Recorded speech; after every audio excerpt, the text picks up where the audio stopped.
ಇಬ್ಬರು ಸ್ನೇಹಿತೆಯರು. ಇಬ್ಬರ ಅಭಿಪ್ರಾಯಗಳು ಬೇರೆ. ಒಬ್ಬಳು ತಾಯಿ ತಂದೆ ನೋಡಿದ ಹುಡುಗನಿಗೆ ಮದುವೆಯಾದರೆ ಮತ್ತೊಬ್ಬಳು ಪ್ರೀತಿಸಿ ಮದುವೆ ಮಾಡಿಕೊಂಡಳು. ಬರೀ 1 ವರ್ಷದಲ್ಲಿ ಅವರ ಜೀವನ ಮಹತ್ತರ ತಿರುವು ಪಡೆದುಕೊಳ್ತು. ಅವರ ಜೀವನದ ವ್ಯಥೆ ಕಥೆಯಾಗಿ ನಿಮ್ಮ ಮುಂದೆ. ಬನ್ನಿ ನೋಡೋಣ. ನಾನಂತೂ ಲೀವಿಂಗ್ ರಿಲೇಷನ್ ಪರ ಕಣೆ. ಹೇಳ್ತೀನಿ ಕೇಳು. ಇವತ್ತಿನ ದಿನಗಳಲ್ಲಿ ಈ ಲೀವ್ ಇನ್ ರಿಲೇಷನ್ನೇ ಬೆಸ್ಟು. ಅದು ಬಿಟ್ಟು ಯಾರು ಈ ಮದುವೆ ಗಿದ್ವೆ ಅಂತ ಮಾಡಿಕೊಂಡು ಒದ್ದಾಡಬೇಕು. ಮದುವೆ ಅಂತ ಅನ್ನೋದು ಒಂದು ಸಿಕ್ಕಲು ಗೊತ್ತಾ. ಅದರಲ್ಲಿ ಸಿಕ್ಕಾಕ್ಕೊಂಡ್ರೆ ಬಿಡಿಸ್ಕೊಂಡು ಬರೋದು ತುಂಬ ಕಷ್ಟ. ಆದರೆ ಲೀವಿಂಗ್ ರಿಲೇಷನ್ ಆದರೆ ತಂಟೆನೇ ಇಲ್ಲ. ನನಗೆ ಅವನು ಇಷ್ಟ ಆಗಲಿಲ್ವಾ ಅಥವಾ ಅವನಿಗೆ ನಾನು ಇಷ್ಟ ಆಗಲಿಲ್ವಾ, ಓಕೆ ಬಾಯ್ ಸಿ ಯು ಅಂತ ನಗನಗ್ತಾ ಹೇಳಿ ಆಚೆ ಬರ್ತಾ ಇರಬಹುದು. ಯಾವ ತಂಟೆ ತಕರಾರಿಲ್ಲ. ಕೋರ್ಟು ಗಿರ್ಟು ಅಂತ ಅಲಿಯೋ ಹಾಗೂ ಇಲ್ಲ. ನಮ್ಮಲ್ಲೇ ಕಮಿಟ್ಮೆಂಟು, ನಮ್ಮಲ್ಲೇ ಸಪ್ರೇಷನ್ನು. ಯಾರ ಮರ್ಜಿ ಇಲ್ಲ, ಯಾರ ಮೀಡಿಯೇಷನ್ನೂ ಇಲ್ಲ. ತಲೆನೋವೇ ಇಲ್ಲ ಗೊತ್ತಾ. ಹಾಗಂತ ವಾಸವಿ ಮಲ್ಲೇಶ್ವರದ ರೆಸ್ಟೋರೆಂಟ್ನ ಒಂದು ಮೇಲಿನ ರೂಫ್ ಗಾರ್ಡನ್ನಲ್ಲಿ ದೋಸೆ ಮೆಲ್ಲುತ್ತಾ ಎದುರಿಗಿದ್ದ ಸನಾತನಿಗೆ ತಲೆ ತಿಂದಿದ್ದು ಹೀಗೆ. 25ರ ಹರೆಯದ ವಾಸವಿ ಮಾತನಾಡೋದೇ ಹಾಗೆ. ಆದರೆ ಅಷ್ಟೇ ವರ್ಷದ ಸನಾತನಿ ತಾನು ಚಟ್ನಿಯಲ್ಲಿ ದೋಸೆ ಮುಳುಗಿಸಿ ಮೆಲ್ಲುತ್ತಾ ವಾಸವಿಗೆ, ಆದರೆ ನಾನಂತೂ ಮದುವೆ ಪರ ಕಣೆ. 100 ಜನಗಳ ಮುಂದೆ ನಿಂತು ನಾನು ಈ ಹುಡುಗನ್ನ ಮದುವೆ ಆಗ್ತಿದ್ದೀನಿ ಅಂತ ಬಂಗಾರದ ತಾಳಿನ ಅಗ್ನಿ ಸಾಕ್ಷಿಯಾಗಿ ಕಟ್ಟಿಸ್ಕೊಂಡು ಎಲ್ಲರ ಹತ್ರ ಅಕ್ಷತೆ ಹಾಕಿಸ್ಕೊಂಡು ನಮ್ಮಿಬ್ಬರನ್ನ ಅನುಮಾನಿಸಬೇಡಿ, ನಾವಿಬ್ಬರು ಗಂಡ ಹೆಂಡತಿ ಅಂತ ಸಾರ್ವಜನಿಕವಾಗಿ ಘೋಷಣೆ ಮಾಡ್ಕೊಳ್ಳೋದಿದೆಯಲ್ಲ, ಅದು ಸಿಕ್ಕಾಪಟ್ಟೆ ಇಷ್ಟ ನನಗೆ. ಎಲ್ಲರೂ ಹೊಟ್ಟೆ ತುಂಬ ಊಟ ಮಾಡಿ ಆಶೀರ್ವಾದ ಮಾಡಿ ಹೋಗ್ತಾರೆ. 100 ವರ್ಷ ಚೆನ್ನಾಗಿರಿ ಅಂತಾರೆ. ನಾವು ಸಪ್ತಪದಿ ತುಳಿತೀವಿ. ಯಾವ ಸಂದರ್ಭದಲ್ಲೂ ನಾನು ಇವಳನ್ನು ಕೈ ಬಿಡೋದಿಲ್ಲ ಅಂತ ಮದುವೆ ಆಗೋ ಗಂಡು ಮಾತು ಕೊಡ್ತಾನೆ. ಅಲ್ಲಿಂದ ಮುಂದಕ್ಕೆ ನಮ್ಮದೇ ಜೀವನ, ಸಾಯೋ ತನಕ ಜೊತೆಗಿರ್ತೀವಿ ಅನ್ನೋ ಕಮಿಟ್ಮೆಂಟು. ನಮ್ಮಲ್ಲಿ ಸಪರೇಷನ್ ಮಾತೇ ಬರೋದಿಲ್ಲ. ಆದರೆ ನಿಮ್ಮಲ್ಲಿ ಹಾಗಾಗಲ್ವಲ್ಲ.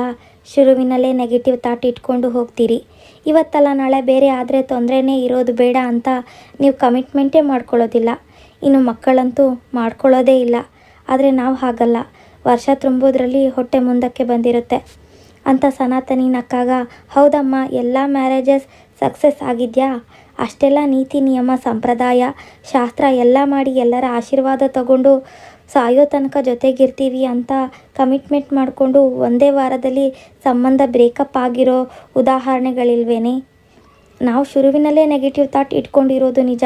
ಆದರೆ ಅದು ಬ್ರೇಕಪ್ ಆಗೇ ಆಗ್ತೀವಿ ಅನ್ನೋ ಕಾರಣಕ್ಕಲ್ಲ. ಹಾಗೇನಾದರೂ ಮನಸ್ಸುಗಳು ಒಡೆದು ಹೋದರೆ ನಮ್ಮ ಬ್ರೇಕಪ್ ಕೂಡ ಸುಂದರವಾಗಿರಲಿ, ಯಾವುದೇ ತಕರಾರಿಲ್ಲದೆ ನಡೆದು ಹೋಗಲಿ ಅಂತ. ಇದರಲ್ಲಿ ತಪ್ಪೇನಿದೆ?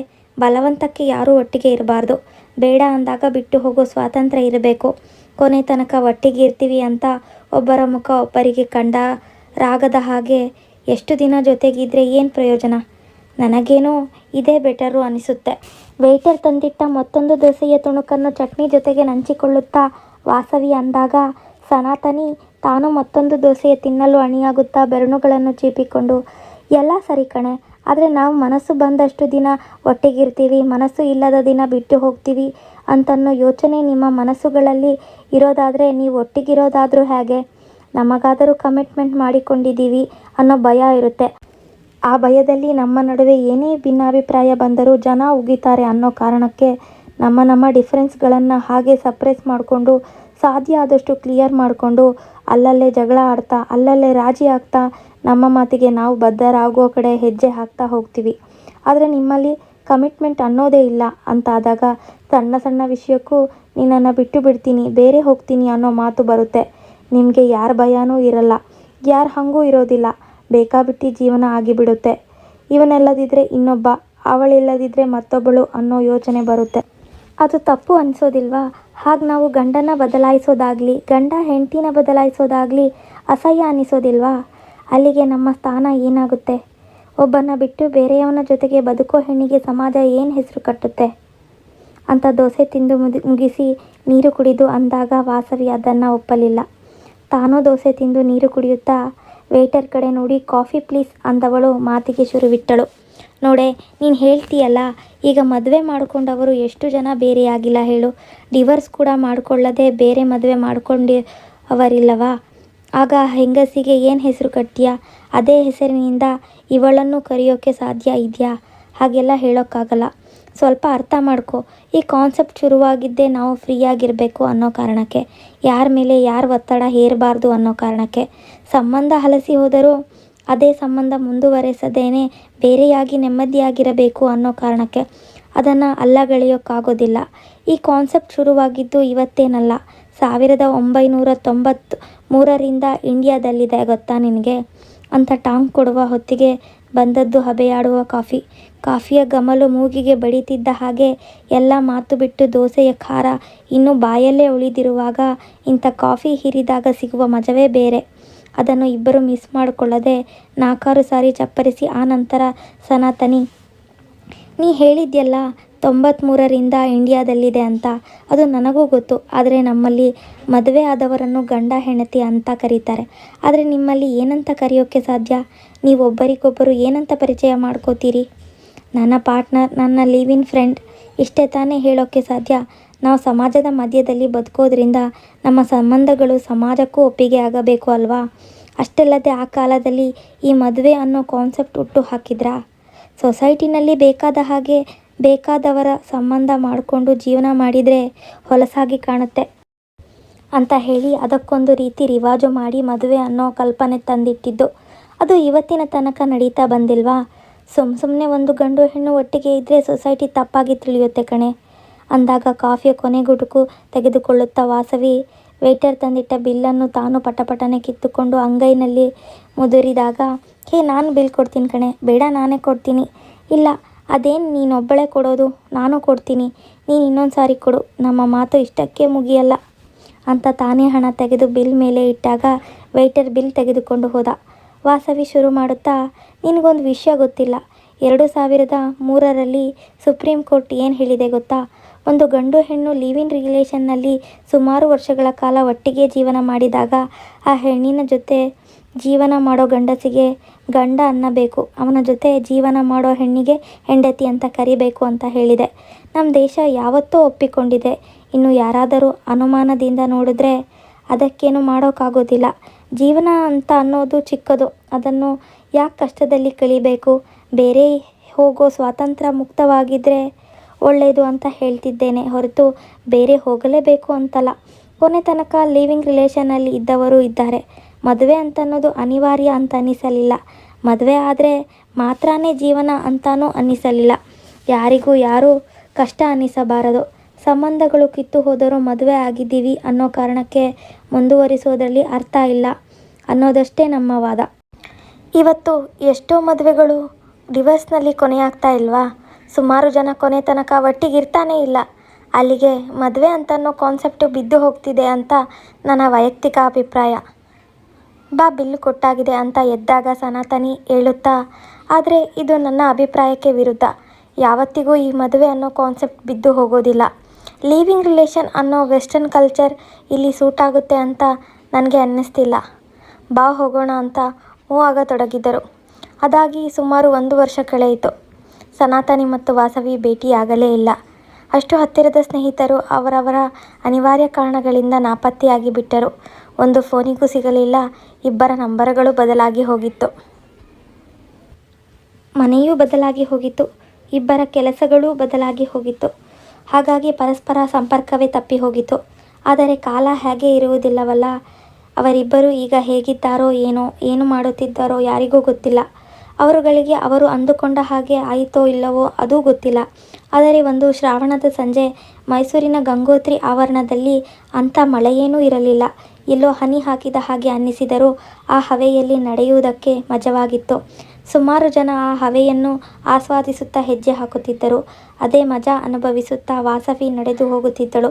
ಆ ಕಾಲ ಜೀನ್ಸ್ ಶರ್ಟ್ ಅಂತ ಟಾಂಬಾಯ್ ರೀತಿ ಇದ್ದವಳು ಈಗ ಸೀರೆ ಒದ್ದುಕೊಂಡು ಹೆಜ್ಜೆ ಹಾಕುತ್ತಿದ್ದಳು.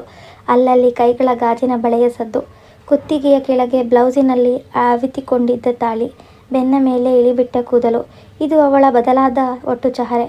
ಹಾಗೆ ಫುಟ್ಪಾತ್ನ ಮೇಲೆ ಮರಗಳ ಹಾದಿಯಲ್ಲಿ ಸಾಗುವಾಗ ಎದುರಿಗೆ ವೇಗವಾಗಿ ಸಾಗಬಂದ ಕಡು ನೀಲಿ ಬಣ್ಣದ ಕಾರು ಹಾಗೆ ಪಾಸ್ ಆಗಿ ತುಸು ದೂರದಲ್ಲಿ ಬ್ರೇಕ್ ಹಾಕಿ ನಿಂತಿತು. ವಾಸವಿ ದಕ್ಕನೆ ನಿಂತವಳು ಕಾರ್ ಡ್ರೈವ್ ಮಾಡುತ್ತಿದ್ದವರನ್ನು ಎಲ್ಲೋ ನೋಡಿದ್ದೀನಲ್ಲ ಅಂತ ತಲೆಕೆಡಿಸಿಕೊಂಡು ಹಿಂದಕ್ಕೆ ತಿರುಗಿ ನೋಡಿದಾಗ ಕಾರಿನ ಡೋರ್ ತೆಗೆದು ಇಳಿದದ್ದು ಯಾರೋ ಯುವತಿ. ವಾಸವಿ ತಲೆಕೆಡಿಸಿಕೊಂಡು ಯಾರದು ಅಂತ ಅಂದುಕೊಂಡು ಕುತೂಹಲದಲ್ಲಿ ಹಿಂದಕ್ಕೆ ಹೆಜ್ಜೆ ಹಾಕಿದಾಗ ಕಾರಿನಿಂದ ಇಳಿದ ಯುವತಿ ತನ್ನ ಪಾಡಿಗೆ ವಾಸವಿಗೆ ಬೆನ್ನು ಹಾಕಿ ನಡೆಯುತ್ತಿದ್ದಳು. ವಾಸವಿ ಇಲ್ಲ, ಅದು ಅವಳೇ, ಅನುಮಾನವೇ ಇಲ್ಲ ಅಂತ ಅಲ್ಲಿಂದಲೇ ಹೇ ಸನಾ ಅಂತ ಕೂಗಿ ಹೆಜ್ಜೆ ಬಿರುಸುಗೊಳಿಸಿದಾಗ ನಡೆಯುತ್ತಿದ್ದ ಯುವತಿ ತಿರುಗಿ ನೋಡಿದಳು. ಅವಳಂದುಕೊಂಡ ಹಾಗೆ ಅವಳು ಸನಾತನಿಯೇ ಆಗಿದ್ದಳು. ಸನಾತನಿಯಂತೂ ಯಾರೋ ತನ್ನನ್ನು ಕೂಗಿದ್ದು ಅಂತ ಕುತೂಹಲದಿಂದ ಕಣ್ಣು ಕಿರಿದುಗೊಳಿಸಿ ನೋಡಿದಾಗ ಎದುರಿಗೆ ವಾಸವಿ ಥರದ ವಾಸವಿ ಕಂಡಾಗ ಅವಳಿಗೆ ಅನುಮಾನವಾಗದೇ ಇರಲಿಲ್ಲ. ಅವಳು ಕೂಡಲೇ ವಾಸವಿ, ಹೌದು ಕಣೆ ಡಬ್ಬ, ನಾನೇ ವಾಸವಿ. ಹೇ ವಾಸವಿ, ನೀನೇ ಏನೇ, ಯಾಕೆ ಗುರುತು ಸಿಗ್ತಾ ಇಲ್ವಾ? ವಾಟ್ ಎ ಸರ್ಪ್ರೈಸ್, ನಿನ್ನನ್ನು ನಿಜಕ್ಕೂ ಇಲ್ಲಿ ನೋಡ್ತೀನಿ ಅಂತ ಅಂದುಕೊಂಡಿರಲಿಲ್ಲ. 1 ವರ್ಷ ಕಳೆದು ಹೋಯ್ತಲ್ಲೇ, ಹತ್ರ ಬಾರೆ ಇಲ್ಲಿ ಅಂತ ಅವಳನ್ನು ತಬ್ಬಿ ವಾಸವಿ, ನಾನು ನಂಬೋಕ್ಕೆ ಆಗ್ತಾ ಇಲ್ಲ. ಅಲ್ಲ ಏನೇ ಇದು, ಎಲ್ಲಿ ಹಾಳಾಗಿ ಹೋಗಿದ್ಯೆ? ಒಂದು ಫೋನ್ ಇಲ್ಲ, ಏನಿಲ್ಲ, ಹಳೆ ಫೋನ್ ಚಾಲ್ತಿನಲ್ಲಿಲ್ಲ, ಮನೆ ಕೂಡ ಬದಲಾಗಿತ್ತು. ನಿಮ್ಮ ಮನೆ ಹುಡ್ಕೊಂಡು ಬಂದಿದ್ದೆ, ನೀನೇ ಪತ್ತೆ ಇಲ್ಲ. ಸುಮಾರು ಕಡೆ ಹುಡುಕಿ ಸಾಕಾಗಿದೆ ಅಂದಾಗ ಇಲ್ಲ ಕಣೆ, ಜೀವನದಲ್ಲಿ ಏನೇನೋ ಸಡನ್ ಚೇಂಜಸ್ ಆಯಿತು. ಮನೆ ಬದಲಾಯಿತು, ಮೊಬೈಲ್ ನಂಬರು ಬದಲಾಯಿತು, ಊರು ಬದಲಾಯಿತು, ಕೆಲಸ ಬದಲಾಯಿತು. ಒಂದು ದೊಡ್ಡ ಬದಲಾವಣೆನೇ ಆಗಿ ಹೋಯಿತು. ನಮ್ಮ ಜೀವನ ನಮ್ಮ ಕೈನಲ್ಲಿರುತ್ತೆ ಅಂದ್ಕೊಳ್ತೀವಿ, ಆದರೆ ಖಂಡಿತ ಇರೋದಿಲ್ಲ ಅಂತ ನಿಟ್ಟುಸಿರು ಬಿಟ್ಟು, ಅಲ್ಲ ನೀನು ಸೀರೆ ಉಟ್ಟಿರೋದು, ನಿನ್ನ ಕುತ್ತಿಗೆನಲ್ಲಿ ತಾಳಿ, ಕೈ ತುಂಬ ಬಳೆ, ಕಾಲಲ್ಲಿ ಉಂಗುರ, ಇವೆಲ್ಲ ಏನೇ? ಮದುವೆ ಮಾಡ್ಕೊಂಡೇನೆ? ಅಲ್ಲ ನಾನು ನೋಡ್ತಿರೋದು ವಾಸವಿನೇನಾ? ಹಾಗಿದ್ರೆ ನಾನು ನೋಡ್ತಿರೋದು ಸನಾತನಿನೇನಾ? ಯಾಕೆ, ನನಗೇನಾಗಿದೆ ಅಲ್ವೇ? ಏನಿಷ್ಟು ಬೋರ್ಡಾಗಿದ್ದೀಯಾ? ಏನಾಗಿದ್ದೀನಿ? ಹಣೆಯಲ್ಲಿ ಒಂದು ಸ್ಟಿಕ್ಕರ್ ಇಲ್ಲ, ಕೈಯಲ್ಲಿ ಬಳೆ ಇಲ್ಲ, ಯಾವಾಗಲೂ ಗೌರಮ್ಮನ ಥರ ಇರ್ತಿದ್ದವಳು ಏನೇ ಇದು? ನನ್ನ ಕತೆ ಇರಲಿ, ನಿಜಕ್ಕೂ ಇದು ನೀನೇನೇ ಅಂತ ಆಶ್ಚರ್ಯದಲ್ಲಿ ನೋಡ್ತಿದ್ದೀನಿ. I am not convinced. ಅಲ್ಲ ಮದುವೆ ಮಾಡ್ಕೊಂಡ್ಯಾ? ನೀನು ಮದುವೆ ಮಾಡ್ಕೊಂಡ್ಯಾ? ಸನಾತನಿ, ನಿನ್ನ ಹತ್ರ ತುಂಬ ಇದೆ ಮಾತನಾಡೋಕ್ಕೆ. ನೀನು ಸಡನ್ನಾಗಿ ಸಿಕ್ಕಿದ್ದಕ್ಕೆ ನನಗೆ ಮಾತುಗಳೇ ಬರ್ತಾಯಿಲ್ಲ ಅಂದಾಗ ವಾಸವಿ, ಸರಿ ಬಾ ನಮ್ಮ ಮನೆಗೆ ಹೋಗೋಣ, ಇಬ್ಬರು ಹೊಟ್ಟೆ ತುಂಬ ಮಾತನಾಡೋಣ ಅಂತ ಸನಾತನಿ ಕಾರಿನ ಬಳಿ ತೆರಳಿ ಇಬ್ಬರು ಖುಷಿಯಾಗಿ ಹೊರಟಿದ್ದು ಮೈಸೂರಿನ ವಿಜಯನಗರದ 2ನೇ ಹಂತದ ಸುಂದರವಾದ ಬಡಾವಣೆಗೆ. ಕಾರ್ನಿಂದ ಇಳಿದು ವಾಸವಿ, ಬಾರೆ ಬಾ ಸನಾ ಅಂತ ಅವಳ ಕೈ ಹಿಡಿದು ತಾನು ಕೀ ತೆಗೆದು ತನ್ನ ಮನೆಯ ಒಳಗೆ ಕರೆದೊಯ್ದಳು. ತುಂಬ ಸುಂದರವಾದ ಮನೆ, ಎಲ್ಲಕ್ಕಿಂತ ಹೆಚ್ಚಾಗಿ ತುಂಬ ನೆಮ್ಮದಿ ಅನ್ನಿಸುವ ವಾತಾವರಣ. ಮನೆಯ ಹೆಸರು ಕೂಡ ನೆಮ್ಮದಿ. ವಾಸವಿ ಮನೆ ತೋರುತ್ತಾ, ಇದೇ ಕಣೆ ನಮ್ಮ ಪುಟ್ಟ ಮನೆ, ಮನೆಯೆಲ್ಲ ನೋಡ್ತಿರು, 2 ನಿಮಿಷದಲ್ಲಿ ನಿನಗೆ ಕಾಫಿ ಸ್ನ್ಯಾಕ್ಸ್ ತರ್ತೀನಿ ಅಂತ ಓಪನ್ ಕಿಚನ್ಗೆ ತೆರಳಿ ಗ್ಯಾಸ್ ಆನ್ ಮಾಡಿ ಕಾಫಿಗಿಟ್ಟಳು. ಸನಾತನಿ ಮನೆ ಎಲ್ಲವನ್ನು ನೋಡುತ್ತಾ ಅಲ್ಲೊಂದು ಕಡೆ ವಾಸವಿ ಮತ್ತು ಅವಳ ಗಂಡನ ಫೋಟೋ ನೋಡಿ, ಇವರೇನ ನಿನ್ನ ಗಂಡ ಅಂದಾಗ ಹೌದು ಅವರೇ ನನ್ನ ಗಂಡ, my one and only husband ಅಂತ ಪ್ರೀತಿಯಿಂದ ಹೇಳಿದಾಗ ಸನಾತನಿಗೆ ಅಚ್ಚರಿ.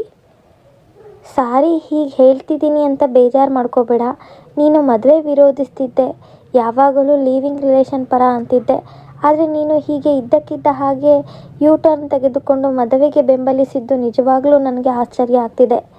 ಅಲ್ಲ ಏನಾಯಿತು ನಿನಗೆ ಅಂದಾಗ ಕಾಫಿಯನ್ನು ಗ್ಯಾಸಿಂದ ಇಳಿಸಿ ಗ್ಲಾಸ್ಗೆ ಬಗ್ಗಿಸಿದ ವಾಸವಿ ತಟ್ಟೆಗೆ ಸ್ನ್ಯಾಕ್ಸ್ ಹಾಕಿ ಟ್ರೇ ಸಮೇತ ಹಿಡಿದು ಬಂದು ಹಾಲ್ನಲ್ಲಿ ಬಂದು ಕೂರುತ್ತಾ, ಹೇಳ್ತೀನಿ ಬಾ ಕೂತ್ಕೋ, ಒಳ್ಳೆ ಕಾಫಿ ಮಾಡಿದ್ದೀನಿ ಕುಡಿ ಅಂದಾಗ ಸನಾತನಿ ಕಾಫಿ ಹಿರುತ್ತಾ, ವಾವ್ ಮಜವಾಗಿದೆ ಅಂತ ತಟ್ಟೆಯಲ್ಲಿದ್ದ ಕುರುಕಲು ತಿನ್ನುತ್ತಾ, ಈಗ ಹೇಳು ಅಂದಾಗ ವಾಸವಿ ಕಾಫಿ ಚಪ್ಪರಿಸಿ, ಸಾರಿ ಕಣೆ, ನನ್ನ ಮದುವೆಯಲ್ಲಿ ನೀನು ಮಿಸ್ ಆದೆ.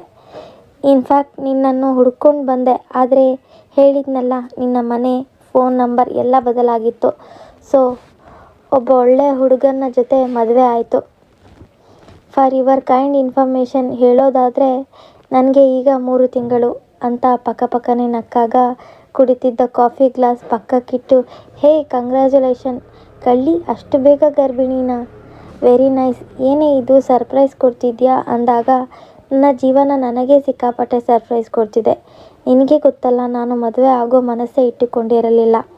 ಯಾವುದೇ ಬಂಧನ ಇರಬಾರ್ದು, ಫ್ರೀಯಾಗಿರಬೇಕು, ಅದಕ್ಕೆ ನಾನು ಲಿವಿಂಗ್ ರಿಲೇಷನ್ ಆಪ್ಟ್ ಮಾಡ್ತೀನಿ ಅಂತ ನಿನ್ನ ಹತ್ರ ಸುಮಾರು ಸಾರಿ ಹೇಳಿದ್ದೆ, ನೆನಪಿದೆಯಾ ಅಂದಾಗ ನೆನಪಿದೆ ಕಣೆ.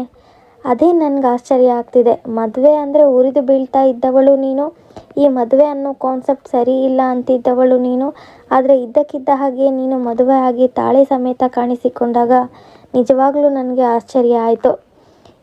ಏನಿದೆಲ್ಲ ನಿನ್ನ ಕಾನ್ಸೆಪ್ಟ್ ಬದಲಾಯ್ತಾ ಅಥವಾ ಅನಿವಾರ್ಯವಾಗಿ ಹೀಗಾಯ್ತಾ ಅಥವಾ ಏನಾಯಿತು ಅಂದಾಗ ವಾಸವಿ ಕಾಫಿ ಗ್ಲಾಸ್ ಟಿಪಾಯಿ ಮೇಲಿಟ್ಟು ಕನ್ನಡಕ ತೆಗೆದು, ಇಲ್ಲ ಕಣೆ, ಲಿವಿಂಗ್ ರಿಲೇಷನ್ ಅನ್ನೋ ಹಠಕ್ಕೆ ನಾನು ಬಿದ್ದಿದ್ದೆ.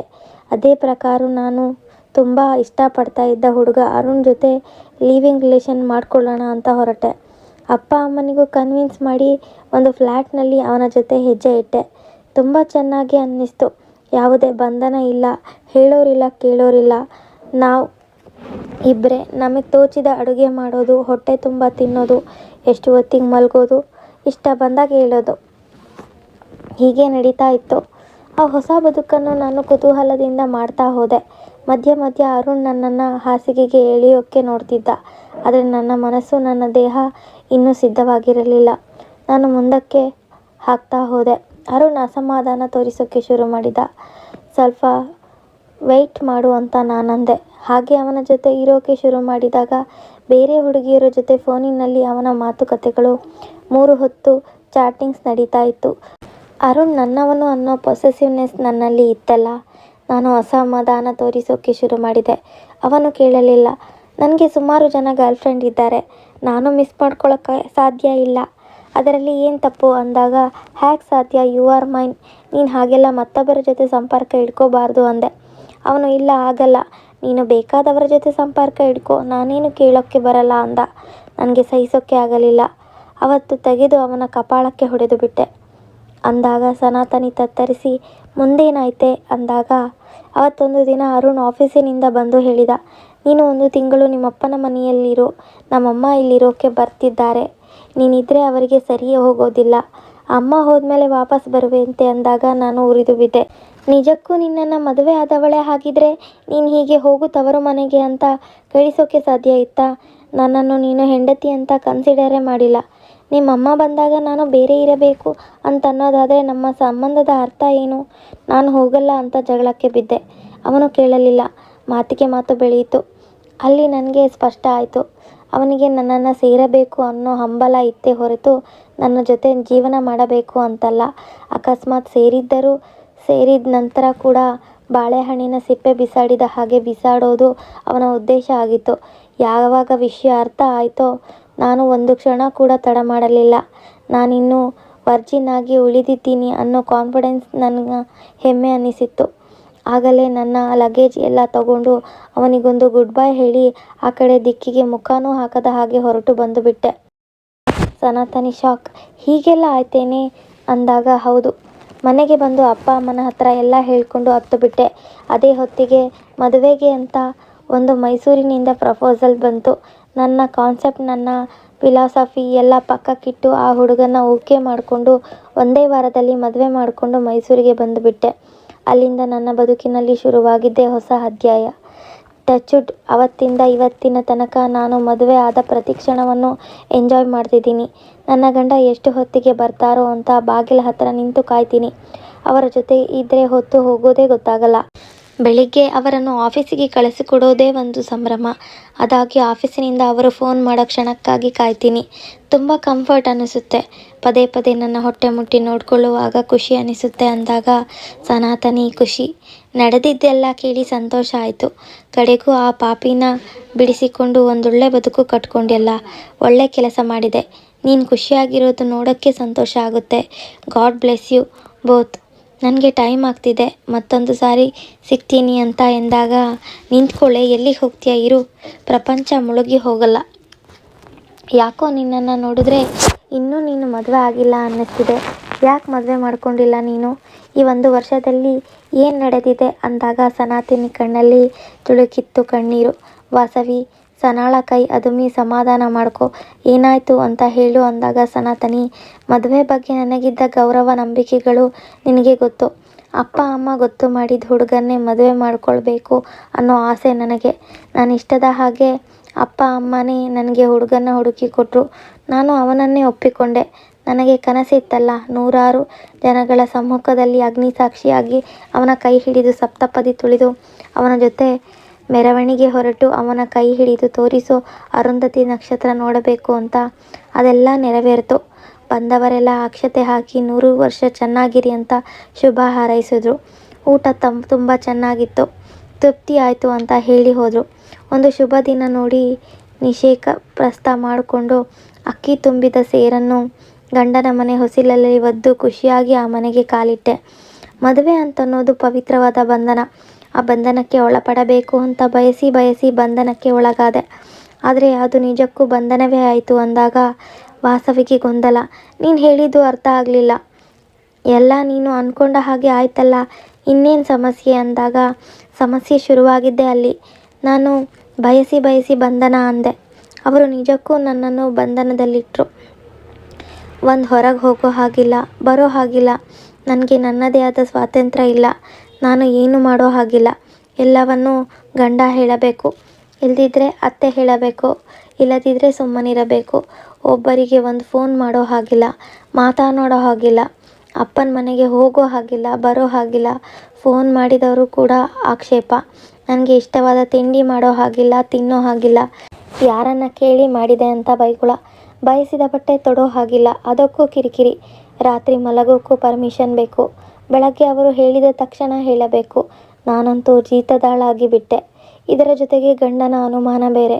ನಾನು ನನ್ನ ಗಂಡನ ಜೊತೆ ಜಗಳ ಆಡಿಬಿಟ್ಟೆ. ಆದರೆ ಕೊನೆ ತನಕ ಒಟ್ಟಿಗೆ ಇರಬೇಕು ಅನ್ನೋ ಕಮಿಟ್ಮೆಂಟ್ ಇತ್ತಲ್ಲ, ಅದಕ್ಕೆ ಹೆದರಿ ಸುಮ್ಮನಾಗ್ತಿದ್ದೆ. ಆಗೆಲ್ಲ ನನಗೆ ನೆನಪಾಗ್ತಿದ್ದಿದ್ದೆ ನೀನು. ಲಿವಿಂಗ್ ರಿಲೇಷನ್ನಲ್ಲಿ ಬೇಡ ಅನ್ನಿಸಿದಾಗ ಗುಡ್ ಬೈ ಹೇಳಬಹುದು, ಕಮಿಟ್ಮೆಂಟ್ ಇರೋದಿಲ್ಲ ಅಂದಿದ್ದೇ ನನ್ನನ್ನು ಕಾಡ್ತಿತ್ತು. ಮದುವೆ ಆದವರಿಗೂ ಅಂಥದ್ದೇ ಆಪ್ಷನ್ ಇದ್ದಿದ್ರೆ ಎಷ್ಟು ಚೆನ್ನಾಗಿತ್ತು ಅಂತ ನಾನು ಹಪಹಪಿಸಿ ಬಿಟ್ಟೆ. ಇದೇ ವಿಷಯವಾಗಿ ಮತ್ತೆ ನನ್ನ ಗಂಡನ ಜೊತೆ ನಿಲ್ಲದ ಜಗಳ ನಡೀತಾ ಹೋದಾಗ ಒಂದು ದಿನ ನನಗೆ ಕೆನ್ನೆಗೆ ಹೊಡೆದು ಬಿಟ್ಟ. ಅಲ್ಲಿ ನನಗೆ ಸಹಿಸಿಕೊಳ್ಳೋಕ್ಕಾಗಲಿಲ್ಲ. ಸನಾತನಿ ಧುಮುಗುಟ್ಟಿದಾಗ ವಾಸವಿ ಸಮಾಧಾನ ಮಾಡ್ಕೊ, ಕೂಲ್ ಅಂತ ಎದುರಿಗಿದ್ದ ಒಂದು ಗ್ಲಾಸ್ ನೀರು ಕೊಟ್ಟಾಗ ಕುಡಿದು ಚೇತರಿಸಿಕೊಂಡ ಸನಾತನಿ. ಅಷ್ಟೇ, ಇನ್ನು ಇವನ ಸಹವಾಸ ಬೇಡ ಅನ್ನಿಸ್ತು. ಮದುವೆ ಅಂದರೆ ಜೀವನದ ಕೊನೆಯ ತನಕ ಇರಬೇಕು ಅನ್ನೋ ಕಮಿಟ್ಮೆಂಟನ್ನು ನಾನೇ ಮುರಿದು ಹಾಕೋಕ್ಕೆ ತೀರ್ಮಾನ ಮಾಡಿದೆ. ನನ್ನದಲ್ಲದ ಜೀವನ ನಾನ್ಯಾಕೆ ಬದುಕಬೇಕು ಅಂತ ಡಿವೋರ್ಸಿಗೆ ರೆಡಿಯಾದೆ. ನನ್ನ ಜೀವನದಲ್ಲಿ ಏನಾಗಬಾರದು ಅಂದುಕೊಂಡಿದ್ನೋ ಅದೇ ಆಯಿತು. ನೂರಾರು ಜನಗಳ ಮಧ್ಯದಲ್ಲಿ ಕೋರ್ಟ್ನಲ್ಲಿ ಕಟಕಟೆ ಮುಂದೆ ನಿಂತು ಈ ಗಂಡ ನನಗೆ ಬೇಡ ಅಂದೆ. ಎಲ್ಲರೂ ನನ್ನ ಕಡೆನೇ ನೋಡ್ತಿದ್ರು. ಕಡೆಗೆ ಕೌನ್ಸಿಲಿಂಗ್ ಅಂತ ಬಂತು. ಎಲ್ಲರೂ ನನಗೆ ಬೈದು ಬುದ್ಧಿ ಹೇಳಿದರು. ನೀನು ಅಡ್ಜಸ್ಟ್ ಮಾಡ್ಕೊಂಡು ಹೋಗಬೇಕು ಅಂದರು. ಆದರೆ ನಾನಾಗಿ ಬದುಕೋ ಹಠ ನನಗಿತ್ತಲ್ಲ. ಕಡೆಗೂ ಮದುವೆ ಅಂತನ್ನೋ ಬಾಂಧವ್ಯ ಕಳಚಿಕೊಳ್ಳೋ ಹೊತ್ತಿಗೆ ಪ್ರಾಣ ಹೋಯಿತು. ಲಿವಿಂಗ್ ರಿಲೇಷನ್ ಆಗಿದ್ರೆ ಬಾಯ್ ಎಂದು ಹೋಗಬಹುದಾಗಿತ್ತಲ್ಲ ಅಂತ ಆಗೆಲ್ಲ ನನಗೆ ತುಂಬ ಸಾರಿ ಅನ್ನಿಸ್ತು. ಆದರೆ ಅಲ್ಲಿ ಕಾಯಲೇಬೇಕಾಗಿತ್ತು. ಒಂದು ಫೈನ್ ಡೇ ಆ ದಿನ ಬಂತು. ಆ ಪಾಪಿಯಿಂದ ಬಿಡುಗಡೆ ತಗೊಂಡು ನಿರಾಳ ಆಗಿಬಿಟ್ಟೆ ಅಂತ ನಿಟ್ಟುಸಿರು ಬಿಟ್ಟಾಗ ವಾಸವಿ ಸಮಾಧಾನ ಮಾಡ್ಕೊ, 1 ವರ್ಷದ ಅವಧಿಯಲ್ಲಿ ಏನೆಲ್ಲ ಅನುಭವಿಸಿ ಬಿಟ್ಟಿದ್ದೀಯ ಸನಾ. ನಿಜವಾಗಲೂ ಶಾಕ್ ಆಗ್ತಿದೆ. ಆ ಸಂದರ್ಭಗಳಲ್ಲಿ ನಿನ್ನ ಜೊತೆ ನಾನಿರಬೇಕಾಗಿತ್ತು. I am very sorry. ದೇವರಿದ್ದಾನೆ. ಆದರೆ ಈಗ ನಿನ್ನ ಸದ್ಯದ ಪರಿಸ್ಥಿತಿ ಏನು? ಬೇರೆ ಮದುವೆ ಮಾಡ್ಕೊಳ್ಳೋ ಪ್ರಯತ್ನ ಅಂದಾಗ ಸಾರಿ, ಮತ್ತೆ ಮದುವೆ ಆಗೋ ತಪ್ಪು ಮಾಡಬಾರದು ಅಂತ ನಿಶ್ಚಯ ಮಾಡಿಬಿಟ್ಟೆ. ಆದರೆ ಈಗ ಲಿವಿಂಗ್ ರಿಲೇಷನ್ನಲ್ಲಿದ್ದೀನಿ. ಸನಾ, ನೀನು ಲಿವಿಂಗ್ ರಿಲೇಷನ್ನಲ್ಲಿದ್ದೀಯಾ? ಹೌದು. ಯಾವುದನ್ನು ಬೇಡ ಅಂತಿದ್ನೋ ಅದನ್ನೇ ಒಪ್ಕೊಂಡಿದ್ದೀನಿ. ಅದೇ ನನಗೆ ಖುಷಿ ಅನ್ನಿಸ್ತಿದೆ. ಒಬ್ಬ ಒಳ್ಳೆ ಹುಡುಗ ಸಿಕ್ಕಿದ್ದಾನೆ. ವಿವೇಕ್ ಅಂತ ಅವನ ಹೆಸರು.